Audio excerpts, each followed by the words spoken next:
A lot of leadership is communication.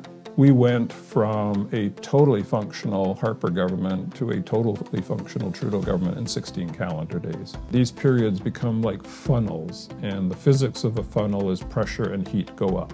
So, I met Barack Obama in the Oval Office of the White House. I met Angela Merkel at her office in Berlin. I met Francois Hollande. You should go through your day so that every encounter, every meeting, every conversation is purposeful.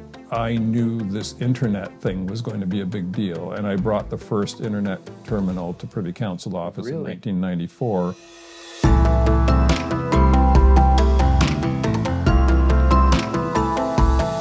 Welcome to Business Minds. We are delighted today to welcome Michael Wernick, former Clerk of the Privy Council of the Government of Canada. Michael, thank you very much for being with us today. You were Clerk of the Privy Council of Canada and you did many other roles. Can you tell us a bit more about your main responsibilities, what these last jobs of yours and even your current ones consist in? Well, about the last 15 years or so, I was a member of the Deputy Minister community, which is, at the top of one of the departments or agencies. I spent 8 years running the department, which used to be called Indian and Northern Affairs, and is now been split into two: Indigenous Services and Crown Indigenous Relations. I spent several stints at the Privy Council office in different jobs. I actually was there 4 different times in 6 different jobs under 6 different prime ministers. So I think of Privy Council office as my home base in the federal public service. Okay, and maybe for our international auditors who do not know about the Government of Canada, can you explain a little bit more in depth? Sure. Well, Government of Canada is basically the British Westminster model. It's a parliamentary democracy with a cabinet government answerable to our parliament, with the complication that it is a federation, and a lot of what happens in Canada is done through collaboration between the federal government and the governments of provinces and territories and local governments as well. Okay, perfect. So now this interview will focus mostly about the notion of leadership. And so to understand this better and your vision about it, we would like to start from the very beginning about your early years. Where did you grow up and what kind of job were you dreaming of to do as a kid? Well, as a smaller child until I think age 11, I was in Sault Ste. Marie in Northern Ontario, which was a steel town. And I think my dream at the time was to be a steel worker.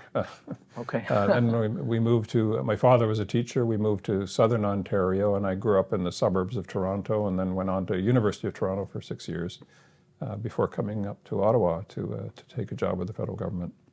Okay, and what kind of character were you when you were younger? That's a good question. I think I was one of those sort of nerdy, academic achiever sort of kids. I certainly wasn't a big athlete or anything like that. I got good marks and did well at school. I was interested by the time I got to high school in politics a fair bit and got involved in that when I was in high school. But I would definitely would have been considered part of the nerdy group in my high school. Okay, and in spite of this nerdy kind of character of yours, did you feel you had already this leadership fiber early on in your life? It's difficult to say.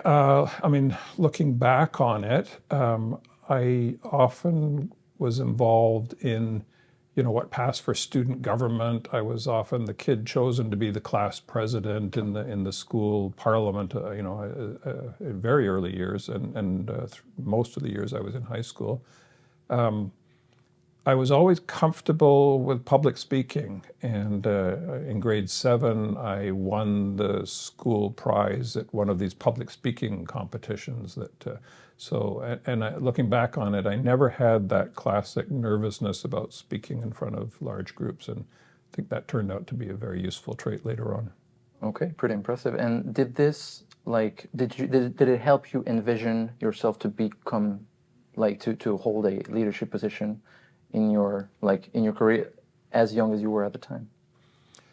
I think, as you get higher up into leadership positions, a real factor in your success is how you deal with other people. And so learning the skills of working with other people in teams and on projects and working with people of very different personalities and characters, any experience that gets you that is going to serve you well later. Okay. And you mentioned your studies quickly. Did you have a precise goal of what you wanted to do when you were studying? It evolved over time. When I applied for university, I had a very clear goal, which was to do 2 years of political science and go to law school. And that was probably my goal through first and second year. But things happened. When I was at university, I kind of discovered economics and ended up doing a full degree. I concentrated very much on applied courses and policy-related courses. And I discovered that apart from partisan politics, there was this whole world of policy making, and that eventually drew me to, after I'd finished my master's, to apply for jobs in government. Okay, and so you did most of your career in the public institutions, but were you ever tempted to go into the private sector? I did all of it in the public sector and all of it for the federal government, so and all of it in the National Capital Region. So it's not a very diverse career path. I had opportunities early on to take jobs with other governments, and there was a private sector offer at one time. But I always found that I was caught up in the work. It was always motivating and interesting, and I never really seriously gave any thought to it until very late in my career when I realized I'd be leaving in my mid-50s, and what did I want to do next? Okay, and so we understand that it was like a work in progress in your mind throughout your studies and later on. Did you ever have, at the time, any idea that you would become the clerk of the Privy Council at some point? No, I never really thought I was going to go into government as a career. When I came up here in 1981, in my mind it was a trial period. I was tired of living on the student's income. Was tired of being a student, and I thought, well, I'll do this for a couple of years and save some money, and if it doesn't work out, I'll go back and apply for law school. I never really committed to, I can't think of a single point where I said, this is what I'm going to do for the rest of my career. And as you work your way through the jobs and start getting promoted, I certainly was keen to have more responsibility, but I can't remember ever, mindfully thinking, I have my eyes on the clerk's job. Okay. And so from what you're saying, it feels like you were really, like you had a big thinking process at every step of these choices that you had to make. Yet, did you have any inspiration figures, some role models who helped you go through these choices that you made early on in your life? Yes, I was very lucky. I had a mentor for the first 5 or 6 years of my career, and she was responsible for, inviting me to join her team and move with her a couple of times. And I certainly learned from her example. I was very lucky in hindsight to have been in situations where I was exposed to a lot of really important senior figures in the public service as being a junior staffer, kind of fly on the wall for meetings and discussions, but I got to see some of the really big figures of the 1980s in action, and I learned from them for sure, for better or for worse. Sometimes it was, wow, that's impressive, I'd like to be able to do that, and sometimes it was, well, I don't want to be like that person. So I think my own sort of leadership style is a little bit of, an amalgam of a little bit of this and a little bit of that I've learned from different people over the years. Okay. Can you name a few of them? The ones you mentioned? Well, I got to see, I was very lucky that I got to see some of my predecessors in action, cabinet secretaries, clerks. I saw Paul Tellier in action, Glenn Shortliff, Jocelyn Bourgon, deputy ministers like John Tate, who was a very influential figure at the time. The deputy ministers, I got to see a lot of them, at meetings and federal provincial meetings and so on over the years. So not everybody in their early years of their career gets those opportunities. So I was in the right place at the right time in some ways. Okay. And so back to this career path, how did it start? What was your first job exactly at the government? I was hired by the Department of Finance, who had been headhunting in the economics departments around Canada with handwritten notices on the graduate department bulletin board, and went and applied for the interview. Signed up for an interview. I also signed up for an interview with the Ontario Treasury Department, and the difference is that Finance offered me a job and Ontario Treasury didn't. Otherwise, might have been a different path. Okay. So my first job was an ES1, being paid $15,900 a year as a policy analyst in the Social Policy Division of the Department of Finance. So I remember doing papers and briefing notes on various topics like employment insurance and pensions and that sort of thing. Okay. Was this before you, at that time, you were still thinking about maybe going back to law school? It was just a safety net in the back of my mind that if I didn't like Ottawa or after moving from Toronto, or if I didn't like government work, I had other options, when you're only 23, 24 years old. Okay. And so after that, when was the first time you had the chance to experience a leadership position? About 8 or 9 years in, I actually was won a director job, so I had my own team. So most of the jobs I had before that were kind of operating by yourself as an analyst. And the first time I had responsibility for supervising a team of any size was about 9 years into my career. And okay, what was the title exactly? I was a director at a department that no longer exists called Consumer and Corporate Affairs. I went there for a little while before getting drawn into the constitutional negotiations in 1991. So I went back to the Privy Council office for what became the Charlottetown Accord. Okay. How many people were on your team? I think the group must have been 20 or 25. So yeah, 20 to 25 people, that's a pretty large group for a first position of leadership. How did you feel about it to hold this position for the first time? Well, the first thing that really makes you feel responsible is I had to deal with staffing issues. I inherited a whole list of vacancies and acting appointments, and nobody had run a proper competition for several years. So I spent months sort of working through getting everybody into their right job and holding a number of competitions and making the decision about picking this person and not picking that person. It makes it very real in your first leadership assignment. And I often say that the higher you go up in the hierarchy of the public service system, the more and more of your time is spent on people management issues. Choosing people, promoting people, performance feedback for people, difficult employees. So by the time you're sort of a deputy minister, you're spending almost half your time on people management. Okay, and is this what you meant when you said like holding the competition between employees, like keeping them motivating to? No, choosing. Like we have a job and 4 people apply for people apply for it, and picking winners in competitions and. Means that you feel that you're making a difference to this person's, hopes and dreams and career, and the same to the people that you didn't pick. So, okay. And did you feel you were considered differently by your peers and maybe probably your employees? The more responsibility you have, the less hands-on and personal it is. I mean, you start as a supervisor for a group that you can sort of know everybody to some extent, and then you get 50 people or 500 or 5,000, you can't know everybody. So you're dealing more with an organization and a system.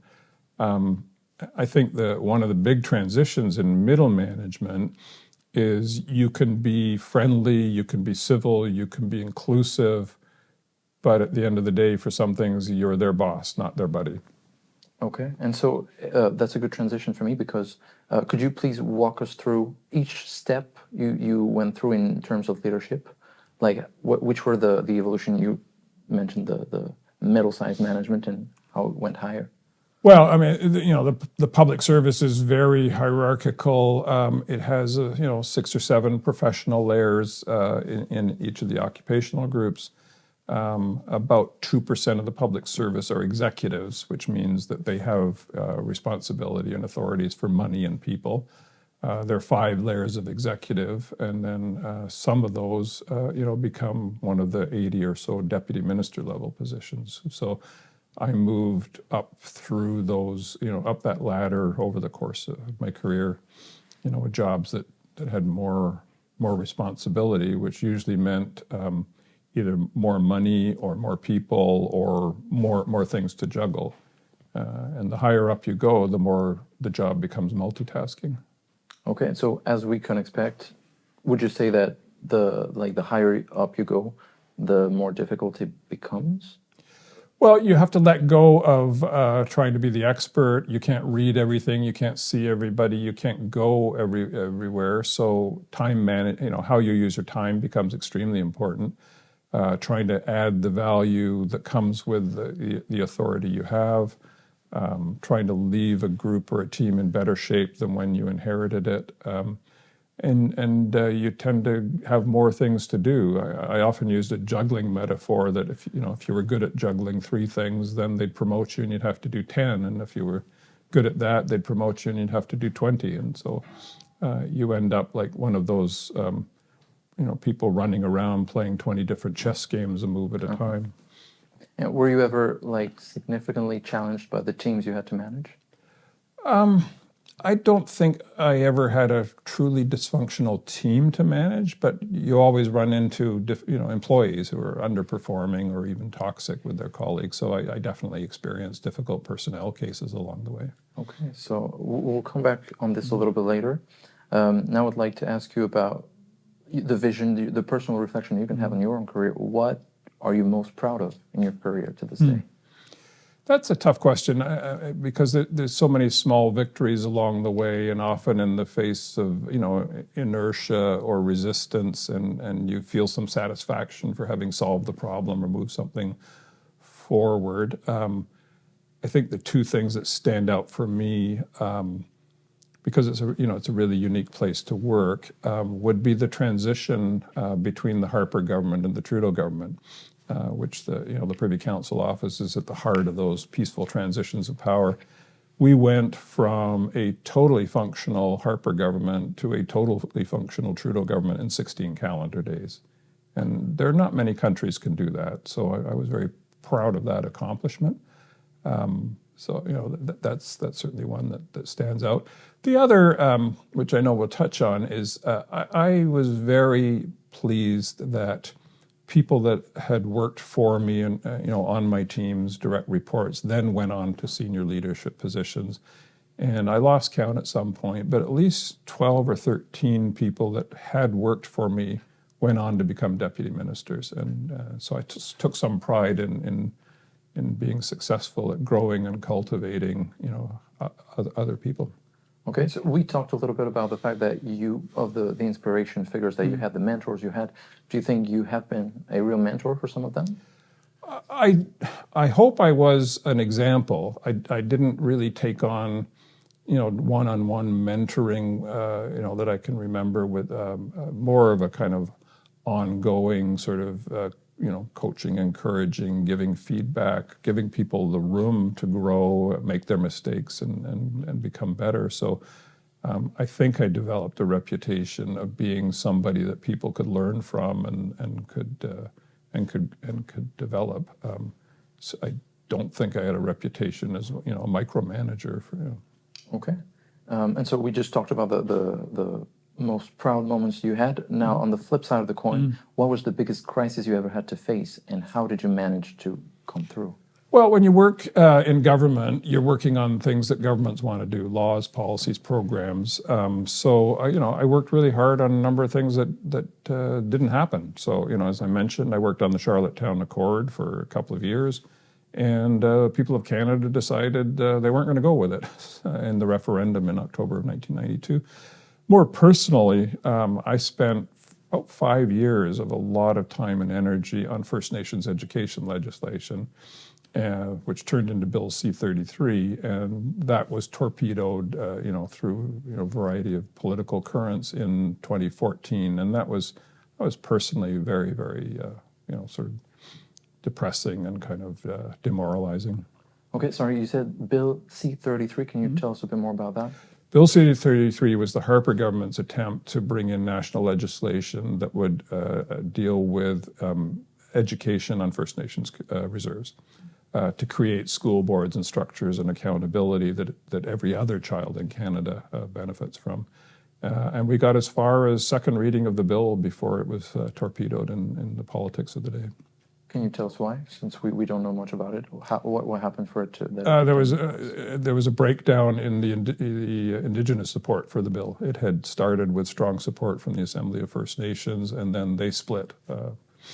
And it was no longer possible to... the government of Canada can't proceed with major legislation affecting Indigenous people without substantial support from Indigenous leaders. That makes sense. Okay, so now, not on this thing, but back to your entire career. Looking back, is there anything you think you would have done differently? Not with any deep sense of regret. I mean, there were certainly, jobs that I could have taken that would have put me on a different path. I encourage, young public servants to take international assignments while they're still mobile. If you don't have kids and elderly parents, it'd be good to get out and take an international job. I never did that, but my own family circumstances really didn't lend itself to that. So I don't regret it. It's just, there are paths not taken over the years, but none which I sort of ruminate about these days. Okay. And so looking back, what are the most important skills that you have acquired in your career, maybe in your life? It's a very good question. I think probably transposes to the private and not-for-profit sectors as well. A lot of leadership is communication. It's listening and picking up signals, being an empathetic listener and a proactive listener. And then being able to communicate, what you want to do and why you're doing it. Deputy ministers have to be able to translate, complicated information into, compact briefings for ministers and submissions to cabinet and Treasury Board and that sort of thing. So I think communication's a really key skill to develop. And as I think I was talking about earlier, working with diverse humans is another really important thing. The ability to motivate people and to work with people and to solve problems with people really is an absolute key. Okay, beautiful, makes sense. Now my next question is a bit more specific. You held a very powerful position as Clerk of the Privy Council of the Government of Canada. That means you were the top bureaucrat in the institution, which requires you to remain neutral and apolitical. The question is, how are you able to not let your personal opinion interfere with that responsibility, the responsibility you were accountable for? Yeah, I mean, that's the job of the entire public service, but certainly for senior leaders, is to support democratic choices by elected governments. So you quickly have to come to terms that that is your job, that whoever Canadians choose in their elections and put in Parliament or the cabinet table, they deserve the best support they can get in terms of analysis and advice and delivery from the public service. So I saw my job as trying to make the agenda of the government possible. Whether it was Team Red or Team Blue is up to Canadians. If you fundamentally disagree with the government's direction, then you should resign and go and work somewhere else. Okay, that was pretty clear. Thank you. Now moving on to the next session, it's more about your vision of leadership and management. First of all, pretty easy. In your opinion, what makes a great manager and a great leader? Well, I mean, I could go on a bit of a ramble about how management and leadership are not exactly the same thing. Sure. They overlap, and I think there are managers who it's important that there be people that are simply good at managing workflows and people and money and information, and those skills are teachable and learnable and really, really important. Leadership is something related, but a little bit different. And you can be a leader even if your management responsibilities are relatively small. You can be a leader, or I think the term you would use these days is an influencer. within an organization and a team, even if you don't have a big job or a big title. But obviously, in a hierarchical system, the higher up you go and the more authority you have, the more you can be an influencer. Okay, and so what does it take to become a great leader? I think you have to be good at your job for start. We don't have the luxury of appointing visionaries in the corner office if they can't deliver for Canadians. So there's an inexorable pressure to deliver laws, programs, regulations, services, to deliver projects and meet deadlines. So and you have to deliver in some roles useful advice. And analysis so that governments can take decisions. The cabinet takes about 300 decisions a year of various sizes, and so keeping that flow of information and advice and organizing that is really important in a democratic country. Okay, and so next question you already answered a little bit. I'm gonna circle back a little bit on it anyway. Have you ever had a mentor? You said yes. What did they teach you exactly? I don't know if it was that direct so much as I learned people teach by the example they set, how they go about things. I learned from my first boss the importance of rigor and quality control. I learned from another one, time management and how much you could squeeze out of a day if you were really mindful about how you use your time.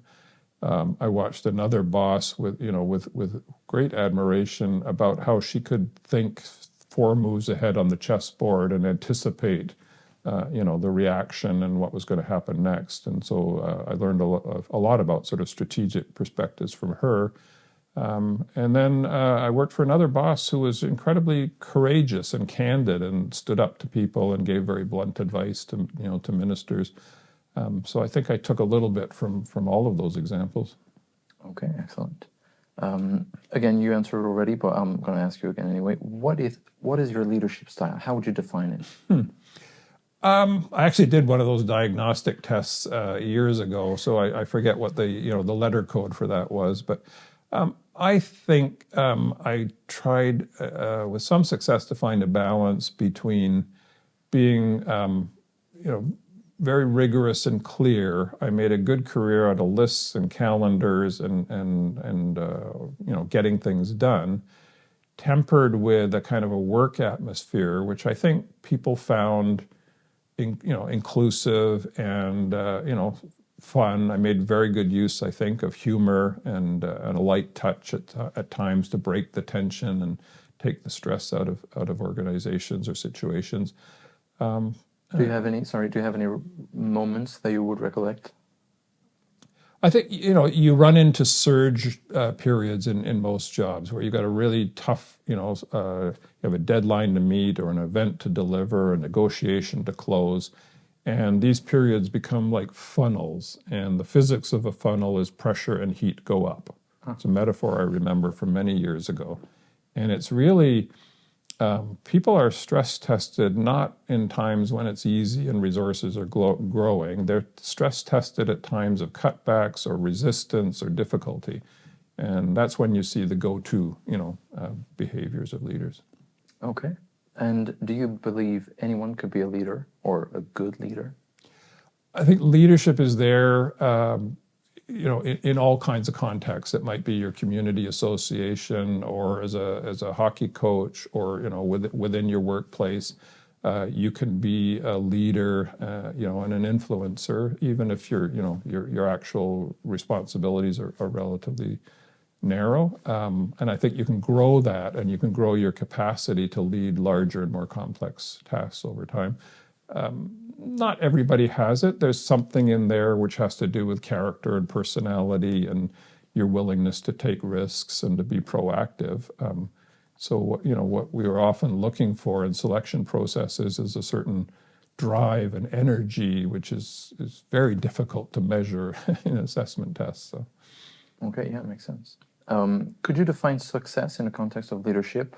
I will give a little precision. Do you think a great leader should be judged most in regards to the team they manage or to the people they are accountable to?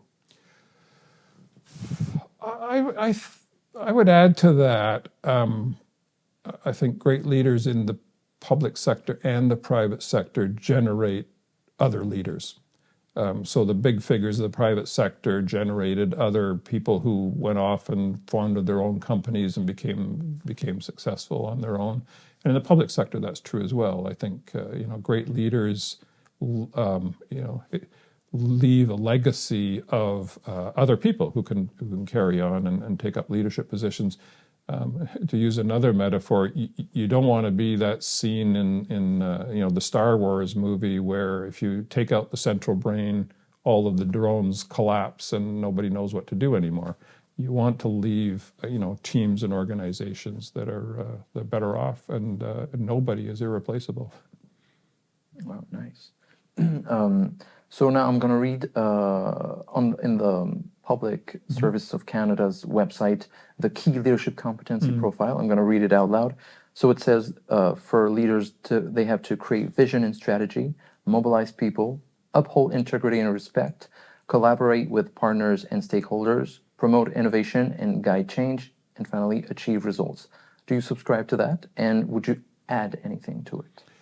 You can spend a lot of time on crafting the right words. I'm generally comfortable with that. People hammered those out as a guide to who do you want to hire, who do you want to promote, what kind of training and development should be designed around those. They give people a sense of what to aim for if they have career aspirations for higher up positions. So I think the leadership competencies are useful. I would probably, if I was rewording it, add a little bit of that flavor of energy and proactive drive forward. It's probably captured in there somewhere. Okay.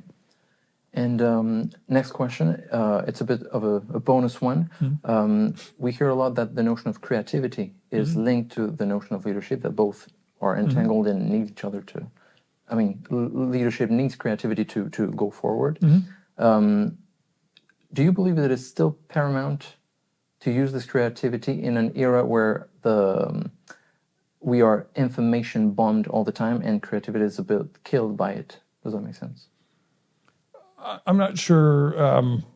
Creativity is being killed. It depends where you're working. I mean, government's not a tech startup. You're not creating from scratch some new product or service. I would think of it more as problem solving and creative problem solving. So if you're working in the public sector, what's a really important skill is more to recognize and spot good ideas and innovations and say, oh, I can do something with that, and how do I apply it to the things I'm working on. So it's a lot of leadership in the public service is being curious, asking the right questions, recognizing innovations, and then leaning in behind them. Okay. Did you have any example of a good creative situation you had to, whether it came from you or someone you were working with? Well, I mean, I'm old enough that I knew this internet thing was going to be a big deal, and I brought the first internet terminal to Privy Council office in 1994. Wow. Over the objections of the security people who thought it was a terrible risk to take. And I knew that, to use another technology example, I knew that we needed to up our game on secure communications so that the Prime Minister and ministers could, be anywhere in the world and join a conversation securely without, other people listening in. And so, I put a lot of work in over a couple of years to, secure communications, which happened to have paid off in the pandemic, where cabinet was able to meet with securely with people dispersed around the country, and indeed Parliament was able to. Okay, wow. I feel like I wish I had more questions on this topic, but we have to move on a little bit. What's the best piece of advice you've ever received throughout your career? Can be more than one eventually. I don't know that there's a single piece of advice. There are certain sort of maxims or mottos that stick in your mind. I referred to a couple of them. I thought that the idea of the funnel where heat and pressure goes up was a useful metaphor. There's an old saying, certainly not mine, that you should try to be the boss that you wished you had earlier, which is, I think, always good advice. And I distinctly remember a conversation I had with one of my bosses, who said that you should go through your day so that every encounter, every meeting, every conversation is purposeful.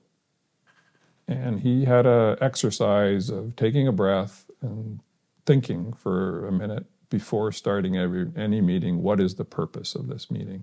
What am I? What is it supposed to accomplish? And I think if people were a bit more mindful about purpose, they would get a lot more out of every workday. Okay. And the second part of the question you kind of answered already. Would you give that one piece of advice to your 20-year-old self? Well, at 20 years, I was in university thinking of law school. So I think I would,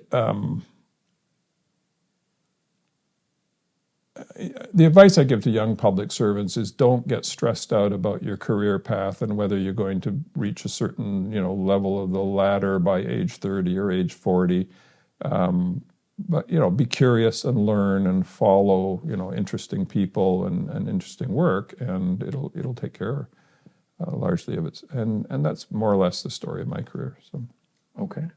Last question I would like to ask on this topic is more still on the notion of leadership. Is there one moment that you realized that you were a leader, that you didn't have a look back on it, but when you were in it, you were like, okay, this is a moment when I have to be a leader?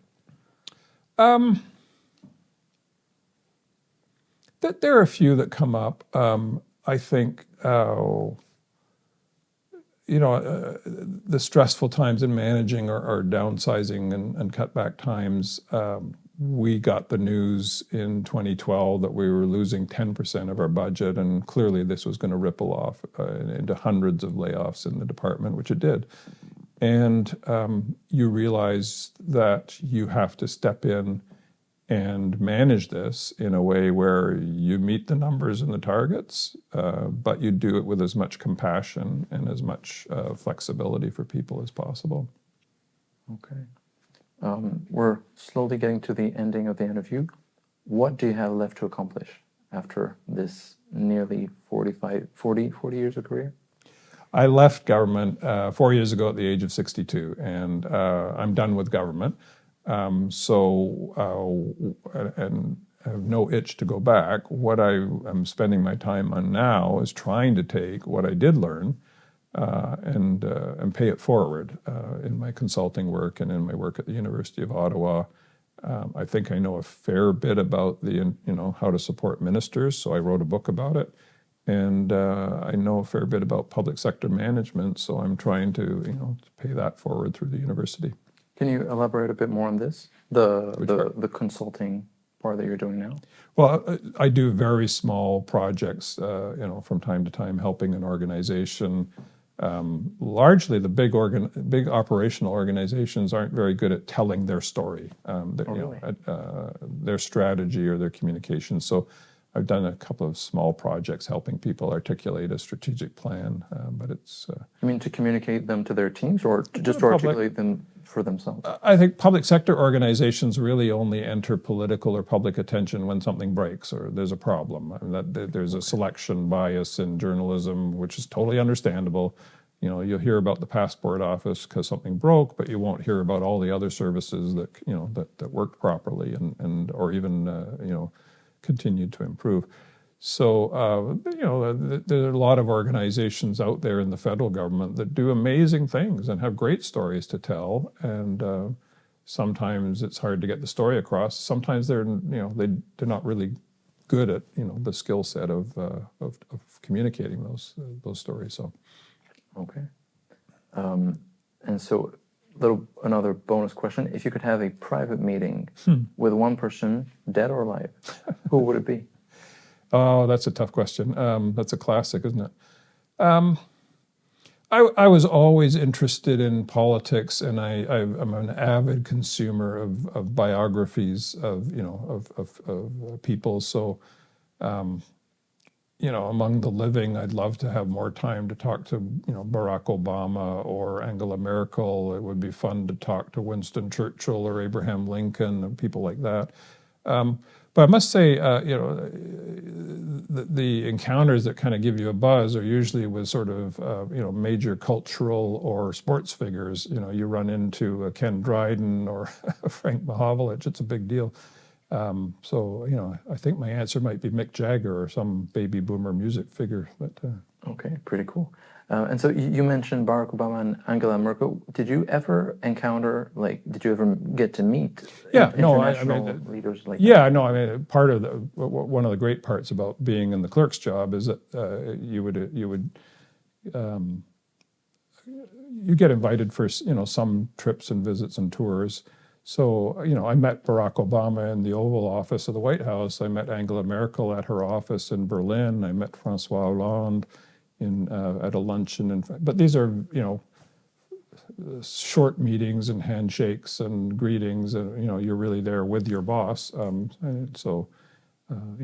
had a polite exchange with Emmanuel Macron. I'd love to have a longer conversation with him, but I got to see some of them in action as well. So that's one of the great things about working in government is there's often an international part. Everything has some international organization or treaties or negotiations or institutions, and so Canadian public servants often interact with people that work in similar jobs in other countries, and that's one of the appeals of working in the federal government.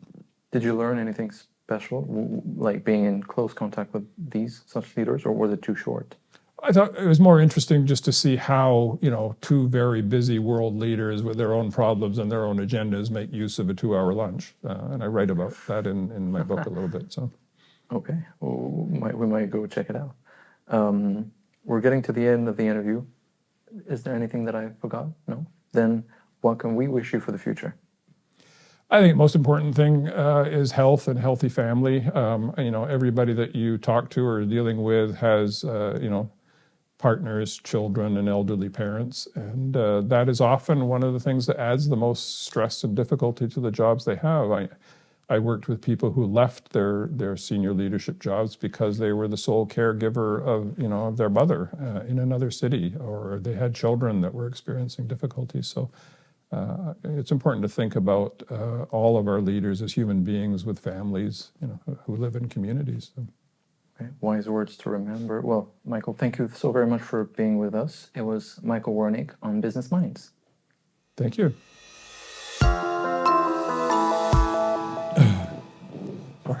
Well, I should try to continuity, right? Continuity. It's okay. It doesn't matter.